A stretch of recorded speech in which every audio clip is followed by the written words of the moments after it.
কোন জায়গাটা, কোন ভবনের কোন জায়গাটাতে আসছে পড়েছিল? এই ভবনটার ঠিক ওই দিক থেকে আপনার বিমানটা ওই দিক থেকে আসছে, ওই দিক থেকে আসার পর ওই দিক থেকে ডিরেক্টলি ভিতরে ঢুকে গেছে। হ্যাঁ, ওই পাশ থেকে, হ্যাঁ, মাঠের সামনে থেকে ওই দিক থেকে আসার পরে ওইখানে ঢুকে গেছে। আমরা আওয়াজ শোনার পর আমরা এখানে নিচে কাজে ছিলাম, ওইখান থেকে উপরে আসছি, আয়সা দেখি যে এখানে আগুন জ্বলতেছে। তারপর আমরা আগুন দেখার পরে ওই দিক দিয়ে নিচে ঢুকলাম, ঢুকে দেখি ভিতরে অনেক, তখন সাথে সাথে ফায়ার সার্ভিসের লোক আসছে এবং সেনাবাহিনী আসছে। সেনাবাহিনী ফায়ার সার্ভিস উদ্ধারের কাজে অনেক বাচ্চাকে, ভিতরে যারা ছাত্ররা ছিল তারা কি বাঁচার চেষ্টা করছিল কিনা, কিভাবে বেরোচ্ছিল তারা? তারা অনেকে জানালা দিয়ে বেরোতে পারে, অনেক দরজা বের হচ্ছে, অনেকে আগুন বয়ে ভিতর থেকে বের হতে পারে নাই। তখন হচ্ছে এখানকার সেনাবাহিনী, ফায়ার সার্ভিস ওনারা এসে এখান থেকে অনেক উদ্ধার করেছে। অনেক বাচ্চা আমরা দেখতে পাচ্ছি অনেকে মৃত এবং অনেক বাচ্চা গা পুড়া গিয়েছে। আচ্ছা আচ্ছা, যে আশঙ্কা করছেন আপনারা, যেমনটি তিনি শুনছিলেন, ধন্যবাদ। উনি এই জায়গাটিতে পাশের ভবনেই তিনি ওয়ার্ল্ডিং এর কাজ করছিলেন। তিনি বলছিলেন যখন এই ভবনটির ভিতরে বিমানটি আছড়ে পড়ে এবং অগ্নিসংযোগের ঘটনা ঘটে, তখন ভিতরে অনেক ছাত্ররা তারা চেষ্টা করেছিলেন জানলা দিয়ে বের হয়ে আসার। যারা আতঙ্কিত হয়ে ভিতরে থেকে গেছেন তারা হয়তো বা তাদের কপালে আসলে কি ঘটেছে এখনো পর্যন্ত সেই বিষয়ে কিন্তু নিশ্চিত হওয়া যাচ্ছে না।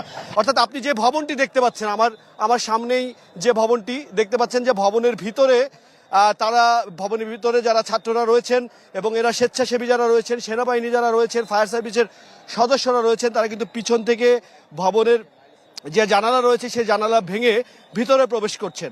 অর্থাৎ সামনে দেখতে পাচ্ছি ফায়ার সার্ভিসের তিনটি গাড়ি, একটু আগে হেলিকপ্টার যোগে হেলিকপ্টার এসেছিল সেখানে আহত যারা আছে তাদেরকে নিয়ে যাওয়ার জন্য। এবং দেখতে পাচ্ছেন যে এই যে ভবনটি, এই ভবনটি থেকে ভবনটিতে আগুনের লেলিহান শিখার যেই চিহ্ন, সেই চিহ্ন কিন্তু আপনারা দেখতে পাচ্ছেন।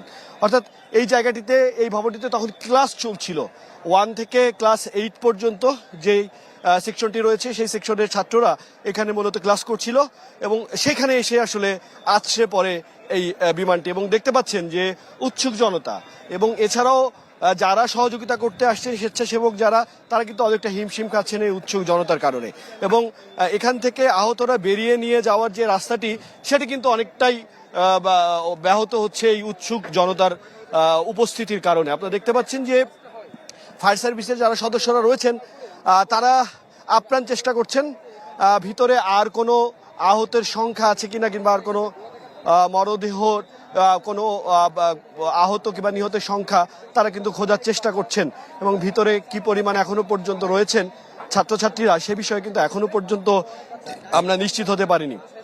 সব থেকে বড় এখন চ্যালেঞ্জ সেটি হচ্ছে এই যারা উদ্ধার করছেন তাদের কাছে সব থেকে বড় চ্যালেঞ্জ, ভিতরে যেহেতু ক্লাসরুম এবং প্রচুর, আমরা জানি যে সেখানে যেই বিমানটি আছড়ে পড়েছে সেই বিমানটি মূলত আছড়ে পড়ার পরে অগ্নিসংযোগ ঘটে এবং যার কারণে ভিতরে যারা ছিলেন তারা কিন্তু বার্ন হয়ে গেছেন।